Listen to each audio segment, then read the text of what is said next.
the near future, what emerging technologies will have the most impact on learning? Okay. So we're talking about the near future, so we're talking about approximately the next 10 years or so, or the early part of the 2020s. And I think that the technologies we're seeing today, such as adaptive learning, big data, learning analytics, those are the kinds of technologies that will continue to evolve. But I do not believe they're going to be revolutionary. They're not going to turn higher education completely around. They will somehow integrate into what we're doing, hopefully making it better. I'm not always convinced of that. A lot of that will depend upon the implementation and whether there is, I think, sound pedagogy driving the technology. But I do think it's going to be more evolutionary over the next 8 to 10 years, the current technologies. They're not going to revolutionize things. That may change in 12 to 15 years. Okay. And do you think that the widespread use of digital technologies are pushing transitions to a new model? And if so, what will education look in 20 years? Okay, now we're looking at the more distant future. And I do think that there are, and as I mentioned in my talk, we're still basically using a model where the pedagogy is driving the technology.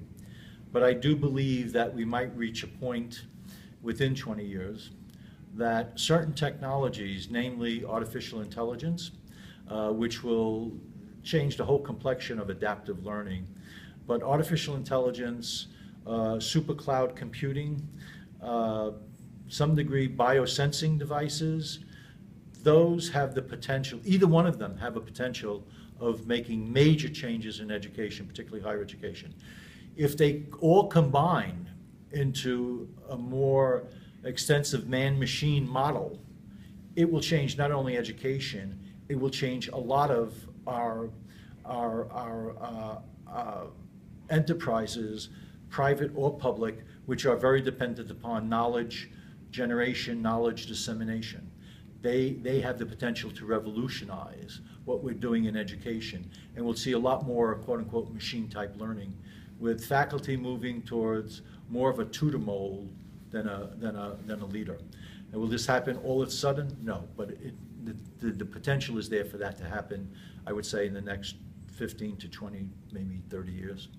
But I do think people of your age will see it. I might not, but I hope it's done gracefully and not like a bull in a china shop. Okay. And the last question, will public higher ed remain an affordable and sustainable option given reduced state support and negative public perspectives regarding its relevance? Yeah, I think that's a very critical issue. I think there's a tendency in our country and maybe other countries, I've seen it in other countries also. I've done extensive work in China and most of the European countries. I spent a long time in South Africa a couple of years ago. And the tendency will be for using the technology for mass student education because they see it as cost beneficial. People who are able to afford it will not gravitate to that in a big way over the next 10, 15 years. They will still look for what in this country the perception is that the residential 4-year experience is the most desirable. No one can question. I mean, the education that you get at a Harvard or a Williams or a Swarthmore or Stanford, these are very, very high-level educations, mainly because of the students they bring in. They skim and get some of the best students in the country and beyond, and that will remain desirable for many years to come. But they will be subject to this kind of tipping point with artificial intelligence in 20 years or so beyond that. But I am concerned over the next 8, 9, 10 years, maybe less, that I think in our public institutions, technology will be used to move education to the masses. And those will be the people of modest means and abilities in terms of, not just in terms of their financial resources, but but what they bring in terms of their own preparation to go to college. We know in the United States that large percentages of our students are not college ready. And that population, I think there will be a look to see what we can do with technology for that population, as is happening in many of our high schools, particularly the urban high schools today. One last question that Okay. is not a part of the others. You have a critical point of view about MOOCs. Yes, would I you do. expand it? A little Yeah, bit? I think that's a good question. I probably said it a little bit more critically than I meant to. If you look at my book, I think you'll find I'm more modest. I think they came in with a good idea.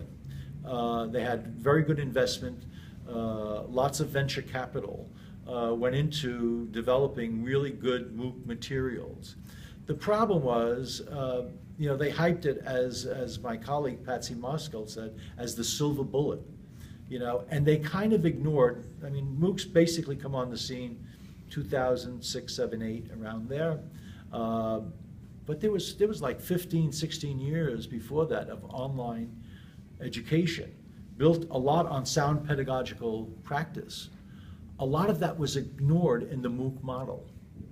And I think that, it's one thing to say, well, this course can be taken by 150,000 students. It's another thing if 140,000 students drop the course, which was one of the issues with the early MOOC development. The dropout rates were quite extensive. Also, I don't think some of their early software had good pedagogical principles behind it. They've improved significantly.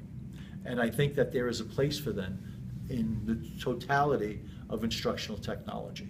There's a place for them, but I think that they have to be more modest in what they say is going to happen with it. And it has to integrate with the pedagogical models, such as blended learning. Blended learning, there's no particular, it is not a cost beneficial model. It evolved and continues to evolve as a way of combining technology and face-to-face instruction to find the right mix. And I think that's still where we are in terms of the best pedagogical practice in terms of using the technology.